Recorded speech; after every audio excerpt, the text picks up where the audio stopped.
yurt dışından gelen öğrencilerin kalmaları için yani yurt imkanları nasıldır, fiyatları nelerdir? Bunlarla ilgili bir anlaştığınız yurt mu var yoksa kendi yurdunuz mu var? Bunlarla ilgili bir kısaca bir bilgi verseniz.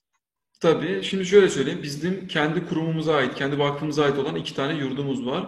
Şu anda üçüncüsü de yapılıyor. Yani ve bu yurtlar okul kampüsünün içerisinde aynı yerde. Yani öğrenci çıkıyor, 5 dakika yürüyor ve dersine gidiyor. Yani bizim böyle anlaşmalı olduğumuz başka bir kurum yok. Evet, Yurtlar tamamen bize ait. TESA Vakfı'na ait. Yurtlarla ilgili şunu söyleyeyim. Geçen sene üzerinden gideceğim çünkü bu sene üzerinden yayınlanmış olan herhangi bir genelge yok. evet, Şöyle bir durum var. Bizdeki yurt odaları kapasitesi erkek öğrenciler için 3 kişilik ve tek kişilik, kız öğrenciler için 3 kişilik ve 4 kişilik. Fakat eğer hükümetin alacağı bir karar doğrultusunda yurtlarda öğrenci kısıtlamasına gidilirse, yani mesela 4 kişilik odada 2 kişi kalabilir derlerse ya da 3 kişilik odada tek kişi kalabilir derlerse, ki sanmıyorum böyle bir şey olacağını, bu sadece bir evet, varsayım, öyle söyleyeyim. Ona göre hareket etmek durumunda kalacağız ve her sene başvurular online şekilde gerçekleşiyor. Başvuru çok oluyor fakat bütün öğrencilerimize çıkmayabiliyor haliyle. Ama evet. bizim uluslararası öğrenciler için ayırdığımız bir kontenjan var. Kaydı kesinleşen, yurtta kayıt yaptırmak isteyen, başvurusunu yapan, onayını alan, ödemesini yapan öğrenciler direkt yerleşebiliyor sadece. Ama dediğim gibi bu iş yani birazcık kontenjanla ve birazcık zamanla alakalı bir durum. Fiyatlara gelecek olursak da erkek öğrencilerde tek kişilik yurt oda fiyatı 21.000 TL Türk lirası üzerinden. Evet. 21.000 TL bir yıl için geçerli bu. Bir akademik yıl için geçerlidir.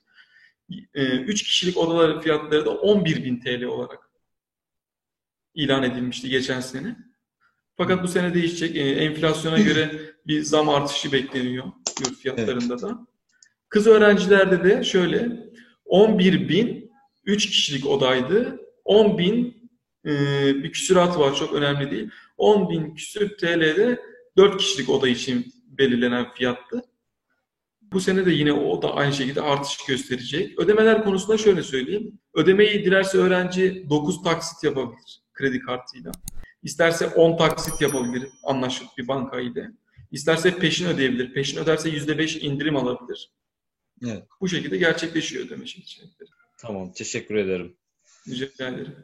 Ödeme süreciyle ilgili bir şey söyleyeceğim. Biz Tamam. öğrencilerimizin onayını verdikten sonra öğrencilerimize bir tane offer letter gönderiyoruz. Bu offer letter yani teklif mektubu oluyor. Teklif mektubu ve anlaşma gibi düşünün bunu. Öğrenci bu mektubu aldıktan sonra onun üzerinde yazan şartları okuyup inceliyor. Bu resmi bir anlaşmadır.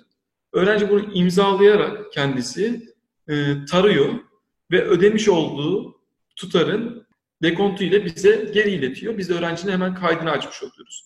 Bizim peki bu offer letter ile ilgili birlikte göndereceğimiz bir belge daha olacak. Herkese değil ama ihtiyacı olan öğrencilere, yani şöyle ihtiyacı olan öğrencilere, hükümet tarafından ihtiyaç haline getirilmiş olan öğrencilere şu proforma fatura, Evet. şöyle elimde göstereceğim. Bunun bir örneğini bilgisayardan da iletiyor olurum ben size. Bu proforma fatura eğer banka aracılığıyla ödeyecek öğrencilerimiz varsa, Türkmenistan, mesela Türkmenistan'dan gelecek bir öğrenci banka Evet. aracılığıyla ödeyecekse, bu proforma faturayı da ibraz ederek ödemesini yapabilir diye düşünüyorum. Biz böyle bir şey hazırladık bu öğrencilere yönelik. Umarım ilgili bankalar da bunu kabul edecektir diye düşünüyorum. Bu süreçte biz öğrencilerin yani ödeme konusunda da yardımcı oluyoruz onlara.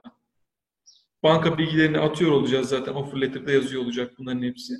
Bu ekstra proforma faturayı da yani talep eden öğrencilere gönderebiliyor olacağız. Öyle söyleyeyim. Evet. Teşekkür ederim. Çok iyi oldu o bilgiyi Rica ederim. aldığımız. Türkmenistan'dan çünkü ödeme yapmak isteyen öğrencilerimiz bulunuyor. Memleketlerden ödeme yapmak isteyen. Onlar için işte gereken evrakları sizden alabiliyoruz. Tabii Teşekkür biz iki ederim. evrak veriyor olacağız yani öğrenciye. Bir teklif mektubu, bir de proforma fatura. İsteyene yani proforma fatura diyor. Evet. Rica ederim. Bir şey daha ekleyeyim. Bu işlem sonunda da öğrenciye biz kabul mektubu veriyoruz. Bu kabul mektubuyla eğer öğrencinin ihtiyacı varsa vizeye, oturum iznine başvurabiliyor. Kabul mektubu öğrencinin bizim üniversitemize kayıtlı olduğunu gösteren resmi yazıdır. Evet, teşekkür ederim. Rica ederim.